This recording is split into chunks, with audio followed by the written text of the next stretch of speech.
अस्सलाम वालेकुम जी, ज़ोर का जोड़ में आपको खुश आमदेद कहते हैं हाफिज़ मोहम्मद इमरान और मीरब ज़ीशान।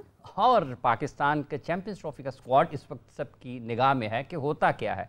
कुछ देर पहले आकिब जावेद साहब ने भी अपने ख्यालात का इजहार किया है, लेकिन पाकिस्तान क्रिकेट बोर्ड अभी भी इनकी जो थिंक टैंक है, जो फैसला साज हैं, वो ये सोच रहे हैं कि कैसे आगे बढ़ा जाए।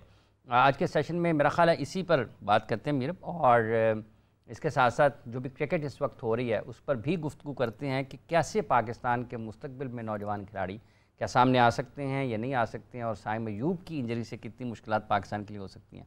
बिल्कुल सही बात है। साइम ने इंजरी तो एक तरफ, उनकी उसका दुख एक तरफ, लेकिन उसके बाद जो फैसले हो रहे हैं उनका दुख भी एक तरफ है, क्योंकि मुश्किल हो रही है सिलेक्ट करने में, सोचने में कौन आ सकता है कौन नहीं आ सकता है। कोई बहुत अच्छी ऑप्शंस नहीं है आपके पास, फिर जो ऑप्शंस हैं उनकी तरफ पता नहीं अब जाना क्यों नहीं चाह रहे हैं। तो काफ़ी सारे सवालात छोड़ गए हैं साइम हमारे, काफ़ी सारे सवालात छोड़ गए हैं। तो क्रिकेट कोच, क्रिकेट एक्सपर्ट जनाब उमैद आसिफ साहब, फास्ट बॉलर, हमारे साथ मौजूद। अस्सलाम वालेकुम जी। वालेकुम सलाम, कैसे हैं? एक ऐसे वक्त में आप आए हैं जब फास्ट बॉलर्स के लिए कोई अच्छी बात ही नहीं हो रही। ऑलराउंडर भी इनफैक्ट।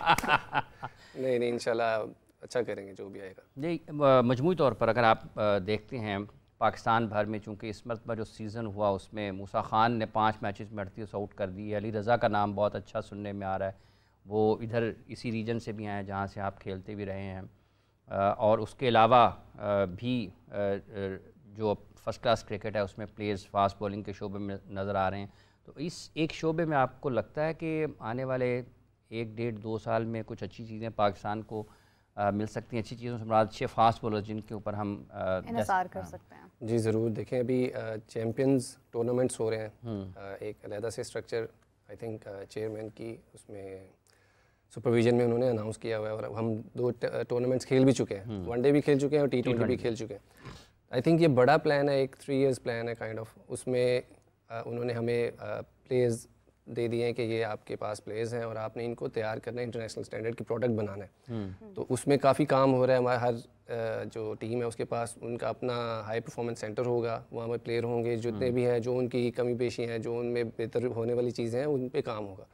तो मेरे ख्याल से जितने प्लेयर फास्ट बॉलर्स, मेरे ख्याल से पाकिस्तान में कभी भी फास्ट बॉलर्स की कमी तो रही नहीं है।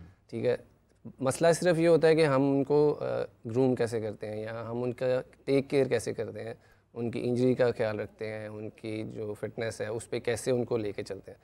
कई दफ़ा प्लेयर खुद लालची हो जाते हैं, ठीक है, कि इंजरी में भी खेलने की कोशिश करते हैं। तो आई थिंक अब ये जो प्रोग्राम है इसमें यही उनको दिया गया है सिक्योरिटी कि आप खेलेंगे, आपके पास अच्छी माशाल्लाह से अब उन्होंने कॉन्ट्रैक्ट्स दिए हैं PCB ने, तो उसमें प्लेयर्स को आई थिंक अपने ऊपर इन्वेस्ट करना चाहिए। ठीक है। अच्छा, ये जो अली रज़ा हैं, अंडर 19 खेले, बहुत अच्छे। इयन बिशप ने भी उनके बारे में बात की, तो पाकिस्तान में उनके बारे में गुफ्तगू सुनने को मिलती है कि सीम उनका बहुत अच्छा है, जारहाना अंदाज भी है गेंदबाजी करने का, फिर पेस भी है, फिर गेंद उनका दाएं बाएं भी होता है। आप बहसीत सीनियर क्रिकेटर, कोच, उनको कैसे देखते हैं? देखिए, मैंने भी जब उसको वर्ल्ड कप में देखा था तो मैंने उसके बारे में ट्वीट की थी उसके बारे में। तो आई थिंक क्योंकि वो लीन है, उसको उसके वर्कलोड मैनेजमेंट बहुत अच्छे तरीके से करनी पड़ेगी। उसको उसकी स्ट्रेंथनिंग किस तरह होती है, आप उसको कितना खिलाते हैं और किस किस टाइम पे खिलाते हैं, ये बहुत मैटर करता है, क्योंकि वो भी यंग है, रॉ है बिल्कुल। एग्रेशन तो है। मैंने आई थिंक वो राना नवीद क्रिकेट अकेडमी से है, शेखुपुरा से, तो राना भाई में जितनी एग्रेशन थी आई थिंक उन्होंने आगे ट्रांसफ़र भी किया उसमें। तो लड़का भी बहुत अच्छा है, सीखने भी चाहता है और आगे जाना चाहता है। कि उसका गोल बड़ा है कि मैंने पाकिस्तान के लिए खेलना है और लंबा खेलना है। तो आई थिंक उसमें उसकी प्रोटेक्शन हमारे PCB के मतलब डेवलप करने की ज़रूरत है। जो आपने 3-4 चीज़ें मेरे भी जिक्र की ना, एक तो उनकी जो लीन है उनके स्ट्रक्चर को ठीक करने की ज़रूरत है, फिर उनको खिलाना कैसे है, कहाँ खिलाना है, उनका एक पूरे का पूरा प्लान बनाने की ज़रूरत है आपके ख्याल में? बिल्कुल 100% पूरी डेवलपमेंट उसकी स्ट्रेंथ एंड कंडीशनिंग किस तरह चलेगी, और जल्दबाजी नहीं करनी पड़ेगी। अच्छा, इसको अवॉइड करना पड़ेगा कि हम जल्दी से उसको डाल दें। उसको अच्छे तरीके से स्टेप बाय स्टेप जैसे जैसे उसकी प्रोग्रेस होती है उस हिसाब से पाकिस्तान के मतलब इंतज़ार करें, गैर ज़रूरी तौर पर उसको किसी जगह पर धक्का लगाने की ज़रूरत नहीं। बिल्कुल। PCB ने आई थिंक PCB के साथ भी जो यंग फास्ट बॉलर्स थे, ज़ीशान है, उबैद है, अली रज़ा है, इनको भेजा था ECB वहाँ पे ना कोचेज़ के पास। पूरा इनका बायोमैकेनिक्स का सारा कुछ टेस्ट हुआ था। फिर हमारी जो कोचेज़ हैं टीम्स के, उनके साथ वर्चुअल मीटिंग भी हुई थी। उसमें उन्होंने बताया था, एक्सप्लेन किया था कि इनको किस तरह हैंडल करना है, क्या क्या इनकी चीज़ें बेहतर होने वाली हैं और कौन कौन सी चीज़ें इनकी अच्छी हैं। बिल्कुल सही है। मैं जैसा आप कोच भी हैं और आपको पता है कि अभी कोचिंग कोर्स की भी बात हो रही थी जिसमें हमने पिक्चर में देखा कि शादाब भी उसमें शामिल हैं। शादाब का होना और उनका कोचिंग की तरफ जाना, किस तरह से देखते हैं इस स्टेप को?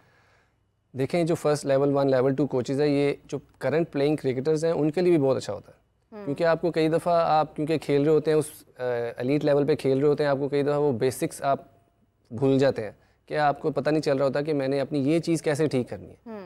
तो ये जब आप लेवल 1 लेवल 2 करते हैं कोचिंग में, तो आपको वो चीज़ें याद, अच्छा मुझे इस चीज़ पे जाना है वापस। बिल्कुल एक वर्ड होता है रिवर्स चेनिंग, उसमें आप बिल्कुल स्टार्ट से बिगिनिंग से स्टार्ट करते हैं कि हाँ जी, यहाँ से मैं अगर कवर ड्राइव खेलनी है तो एक स्टेशनरी बॉल रख के खेलनी है, या मैं लेग स्पिन कर रहा हूँ तो मैं किस तरह फिंगर्स घुमाना है, या मेरी आर्म किस तरह आएगी। तो इस तरह जब आपको पता चलता है तो फिर आप नेट में और अपने ऊपर भी अप्लाई करने की कोशिश करते हैं। मतलब 1-2 लेवल 1-2 जो है ये बेसिक बुनियादी चीज़ें हैं जो खेल रहा है, आपके ख्याल में अगर वो भी कर ले तो उसको कुछ ना कुछ फ़ायदा उससे मिल सकता है। बिल्कुल फ़ायदा मिल सकता है। अच्छा जी, जब हम अंडर 19 की बात करते हैं, अभी आपने चैम्पियंस कप की बात की, 2 टूर्नामेंट खेले आपने, वनडे का टूर्नामेंट चैम्पियंस कप का खेला है, फिर आपने T20 का खेला है, तो किस तरीके से देखते हैं, क्या फ़र्क है जो दूसरी क्रिकेट हो रही है पाकिस्तान में और इस जो एक अलहदा से एक टूर्नामेंट पूरे का पूरा एक सीज़न डिज़ाइन किया गया चैम्पियंस का? देखें, जो दूसरे टूर्नामेंट्स हैं वो काफ़ी डाइल्यूटेड है, मतलब कि आप नए बहुत सारे डेब्यूज़ हो रहे हैं, नए जो प्लेयर्स डिस्ट्रिक्ट खेले हुए थे उनका भी डेब्यू हो रहे हैं।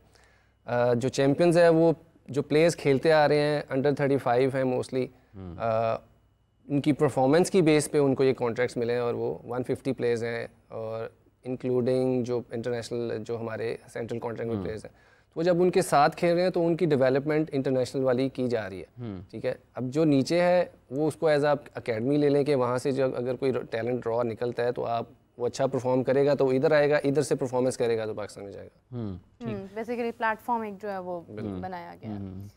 अच्छा उमैद, अगर हम स्क्वाड की बात करते हैं, जैसे हाफिज़ साहब ने शुरू में जिक्र किया कि स्क्वाड पर भी खासी नज़रें हैं सबकी, कुछ दिल को भी शामिल किया गया, सऊद शकील को ऐड करने की बात की जा रही है, इमामुल हक के ऊपर अभी तक कोई ख़ास नज़रें नहीं है, शान मसूद पे कोई ख़ास नज़रें नहीं है, फिर इसी के अलावा जो यंग प्लेयर्स हैं जिनको हमने मौका दिया उनमें से भी बहुत सारे ऐसे प्लेयर्स हैं जिनका जिक्र किया जा रहा है लेकिन वो होते या नहीं होते हैं डाउटफुल है। सुफियान मुकीम उसमें एक बड़ा नाम है, फिर इसके अलावा भी अगर हम देखते हैं IS के इरफान नियाज़ी के ऊपर भी नज़रें हैं। तो क्या आपको क्या लग रहा है किन प्लेयर्स का राइट बनता है कि वो हों और कौन से प्लेयर्स जो हैं वो शायद इस बार उनको हमें एक तरफ कर देना चाहिए?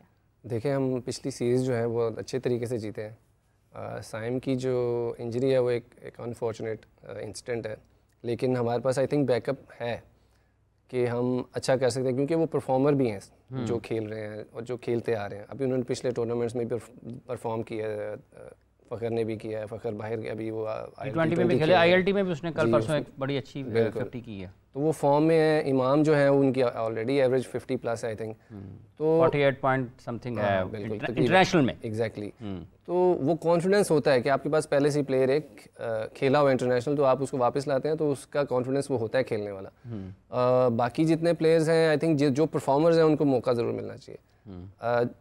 स्क्वाड में से 1-2 चेंजेस ज़्यादा से ज़्यादा होंगी क्योंकि जीते हुआ जितना भी स्क्वाड है हमारा वो सारा विनिंग स्क्वाड है। ऑस्ट्रेलिया, जिम्बाब्वे, साउथ अफ्रीका वाला जो है आपको लगता है कि ज़्यादातर प्लेयर्स वही होंगे जो वहाँ गए हैं? और होने भी चाहिए क्योंकि वो टीम का हिस्सा थे, उन्होंने परफॉर्म किया साथ में और टीम जीती भी है।